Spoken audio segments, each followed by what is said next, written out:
So if an exam is based on 5 chapters, and you've done the classwork and the home sessions and everything, then you would have filled most of the box, but there'll still be gaps left. Now, the best way, depending on the subjects, but the best way to fill and realise where the gaps are through past papers, because past papers bring everything together and they make it very clear where you're having difficulty. So you can spend your time and go straight back to those sections in your notes on that chapter. That way, it's effective studying because you're using your resources, like your time and your notes, in the best way. You're not going through the whole book again. So past papers can be the last step in filling the gaps. The reason why the gaps appear at the bottom of every chapter is because if a question comes up and you know, let's say 95% of that chapter, but that question is to do with the last 5%, then the whole chapter would have been pointless. Now that 5% can just be a word, it can be half a formula, it can be something you haven't practiced enough. That's why it's always important to fill in the gaps. And that's also why, let's say you say on average that I know 80% of every chapter and I know it very well. Well, that might not be so good because you know 80%, but if the question comes on that 20%, then the 80% you know is pointless.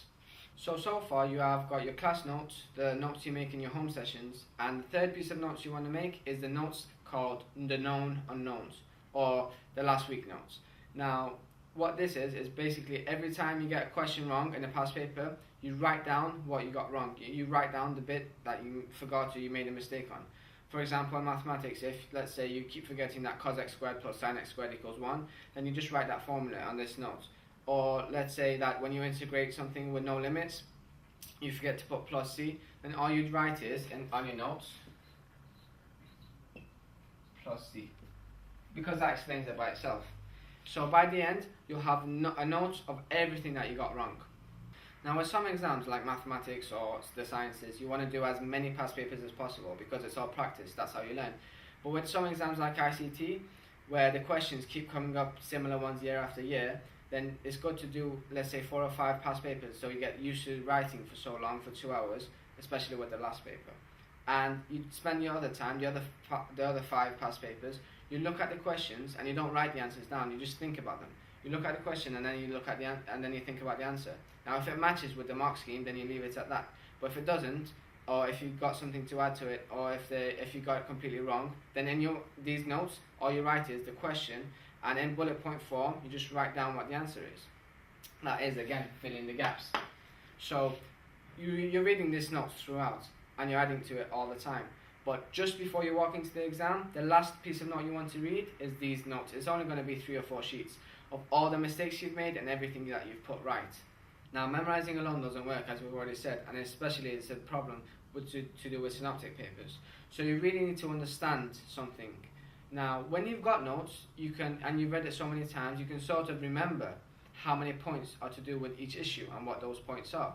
So when you see a question in an exam, you can just think that to do with this issue, I can remember there are 5 points, and you write those 5 points in bullet point form on the actual question, underneath the question. So when you're answering it, you can just sort of look back at each word and write a paragraph on it, just explain it. When you revise something, that is when you're revisiting it or you're recapping it, then the neurons in your mind actually get stronger. It works just like a muscle. Now, in order for the muscle to get stronger, you need to do it more and more. The way you need to find what works for you. Let's say if reading out loud helps you, even by 20%, your ability to learn, your ability to remember, then it's worth it. It's worth doing that. Now, the main ways are to listen, to read, to take notes, and to practice. The biggest one is practice. That can help you learn. Now, there are other ways, such as visualizing, using your hands. That's the one I always do. Like each point would be 1 finger. Or you could read your notes before you go to sleep. That works as well. In order for you to make sure you've filled in all the gaps and that you've repeated something as many times as possible, you not only want to start off early on in the year, but you also want to try as many sources as you can, such as books, obviously the class, questions, the internet, revision guides, APT initiatives, and Tutor2You are very good. Past papers, obviously, and you would have put them all in your own words, so you can understand them easily. This way, because you've learned the same thing through different ways, you tend to understand and remember it a lot better. And you can also make sure that all the gaps are filled. To find an answer to a question you don't know, there are 4 things you can do. There are 4 steps. Number 1 is if it's a past paper, you leave the question and you'll come back to it at the end, just like you would in the actual exam. And it's so important to treat every single past paper as if it's the actual thing. It helps you raise your standards, basically. Now, the second thing you want to do is, you can always look to the answer sheet, but you're interested in the explanation. Now, if the explanation is not in the answer sheet, I would go to a friend. Now, it's always good working with a friend, especially if they don't distract you. Well, it's only good if they don't distract you. And when you're working with a friend, if there's some sort of friendly competition, then you both raise your standards. And not only can you help each other, but you both tend to push yourself more. It's sort of like running a race alone or running with someone else. If you still haven't found an answer, the third step would be to go to a teacher. Now, preferably you want to go to them when they've got some spare time. And you also want to show them what you've done already. So if it's like a maths question, you want to show them what you've done already so they can perhaps pinpoint exactly where you went wrong. If it's an essay question, then you can ask them something like, what issues would be relevant? Or, I've thought of these, would these make sense? Or can you refer me to the book, and a section in the book that could help me with this question? That sort of thing.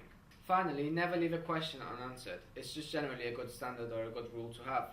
And by you making sure that you're used to correcting your own mistakes and you're used to going through each question and making sure it's right, then in the actual exam you'll have more confidence and experience in correcting your own mistakes, which can lead to you getting a much better result. It's always good to make use of the small tests teachers sometimes set at the end of every week. Now, these small tests, you've basically focused on that one chapter for the last 1 or 2 weeks, and you've done the homework, and basically you've only focused on one small area. So you're not under a lot of pressure in the actual exam as well, because it's only a small test. But the important thing is that these tests build up. And if you only get, let's say, 60% and you're happy with that, and you think, oh, somehow in the actual exam I'm going to do a lot better, the likelihood is that you're not going to, because you're going to be under real stress and pressure. You're going to have a lot less time and have a lot more chapters that are going to be together. So if you consistently get over 80% in those small exams, then you're in a lot better position to get that in the actual exam as well. I think the best time to actually start doing past papers is probably about 3 weeks before the actual exam. I start by doing just 1 or 2 just to make sure I've covered everything, and I'm also making the notes on all the mistakes I've made at all times. Then the week after I'll probably do 2 to 4, and I'd save most of the past papers for the week before the actual exam. And also I'm doing questions all along, questions I've circled from before. And these questions, you want to make sure that you leave about 3 or 4 days before the actual exam when you've done all those questions, just in case there's something you don't understand and you can go to your teacher and ask before the actual exam. The reason why you should keep the pressure on right until the exam is because you'll peak at the right time. If this is September and that's January, and you'll peak at the best time if you've built up to it.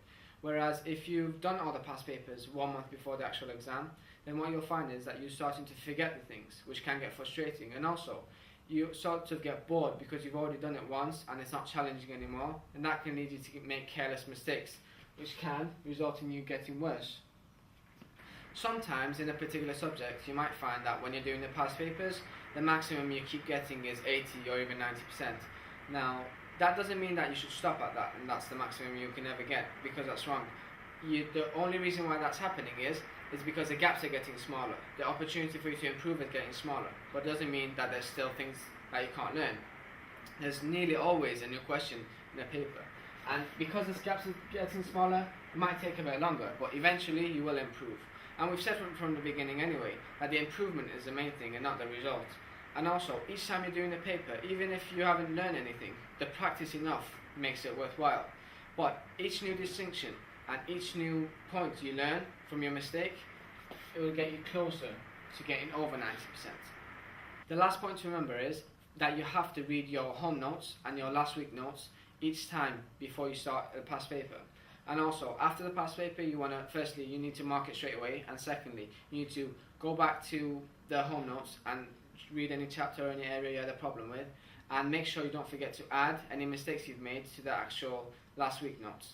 And the last thing is, any question or any past paper you do, you have to treat it as if it's in the actual exam.